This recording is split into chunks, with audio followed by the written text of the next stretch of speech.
இன்னைக்கு பாத்தீங்கன்னா தமிழ்நாட்டில் சுமார் 3000 ஜல்லிக்கரசு இருக்குது. 3000 ஜல்லிக்கரசருக்கு இன்றைக்கு அவளிடத்துல இன்றைக்கு மிரட்டி பணம் பறிக்கிற பாக்குறோம். இன்னைக்கு ஊர்ல ரவுடிகள் தான் கடைக்கு போய் மிரட்டி பணம் பறிப்பாங்க.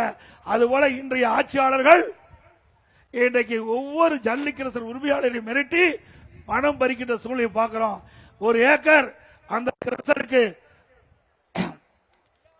நிலம் வச்சிருந்தா 3 லட்சம் ரூபாய் வாங்குறாங்க. கிரசருக்கு 10 லட்சம், ஸ்டாக் யார்டு இருந்தா 5 லட்சம். ஆக ஒரு கிரசருக்கு 20 லட்சம் ரூபாய் இன்றைக்கு லஞ்சமாக பெறுகிறார்கள். கிரசர் உரிமையாளரை மிரட்டி இந்த அரசாங்கம் அவருடைய பணம் பறிக்கப்பட்டு வருகிறது. இன்றைக்கு தமிழகத்தில் சுமார் 3000 ஜல்லிக்கரசு இருக்குது. 3000 ஜல்லிக்கரசுல ஒரு கிரசருக்கு 20 லட்சம் ரூபாய்னா கிட்டத்தட்ட 600 கோடி இதிலே கொள்ளையடிக்க இந்த அரசு துணிந்து விட்டது. நாங்கள் இதை சும்மா பார்த்துக்கிட்டு வேடிக்கை பார்த்துட்டு இருக்க மாட்டோம்.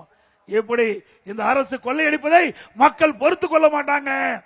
ஸ்டாலின் அவர்களே, இறுதி ஆட்சி உடைய இறுதி கட்டம் வந்து விட்டது. இன்றைக்கு கிடைப்பதெல்லாம் சுருட்டி விடலாம் என்று எண்ணுகிறீர்கள். அந்த அடிப்படையில் தான் கிரசர் உரிமையாளர்களை மிரட்டி ஒரு கிரசருக்கு 20 லட்சம் ரூபாய் பணம் பறிப்பதை நிறுத்திக் கொள்ளுங்கள்.